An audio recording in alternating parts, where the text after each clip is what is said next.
vois, maintenant qu'on en arrive, si tu veux, à l'objet figé suite à l'action performative de recouvrement d'argile qu'il y a eu, et dans cette nouvelle version que j'ai faite par rapport au contexte d'exposition que tu m'as proposé, ce qui m'apparaît, c'est l'extrême fragilité en fait des pièces. Finalement, c'est un peu l'image mentale de ce pipeline, et en même temps, ça devient vraiment un objet extrêmement fragile à cause de l'argile qui a été déposée finement et dont l'humidité a tordu comme ça la forme en fait. Fragile, friable, et qui garde en même temps les deux côtés mat et luisant de la matière, aussi luisant de la matière qui est un peu à l'intérieur. En tout cas, le flux d'argile qui a pénétré quand j'ai performé la pièce va sécher, là il est encore humide, et on va se rendre compte d'un dépôt, ça c'est sûr. Hein. Mais ce côté figé de la pièce, c'est assez beau parce que ça évoque aussi un peu, tu sais, comme un masque d'argile sur une peau. Hein, quelque chose qui serait entre la guérison et la toxicité, on ne sait pas trop.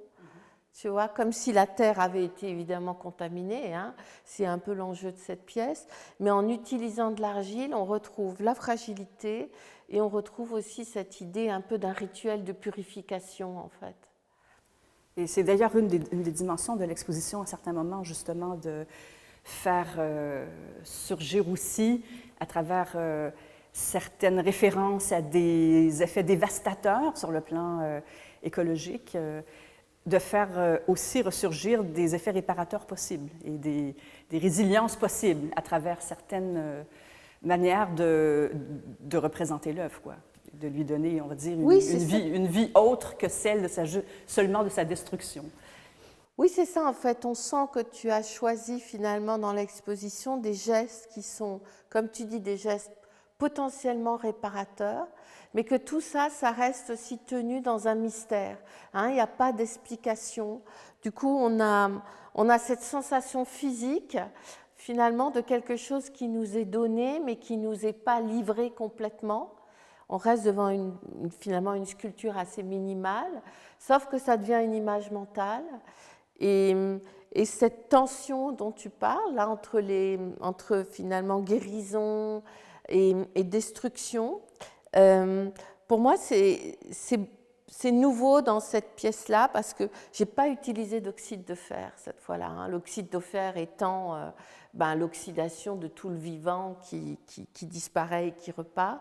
Là, on est dans un argile plus clair, donc on a cette teinte de gris comme ça qui vient avec les bibliothèques, avec le sol, résonner de manière un peu plus monochrome. Et je suis assez heureuse du résultat.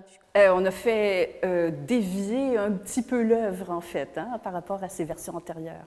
Ouais. Mais il y a aussi une autre référence à l'art minimaliste aussi là-dedans, dans le titre même.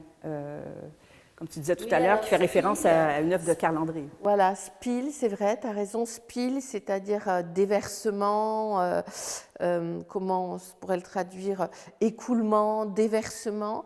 C'est une pièce de Carl André que j'aime beaucoup, oui, où il y a un geste de hasard qui vient bousculer l'ordonnement qu'il avait prévu des formes dans leur répétition.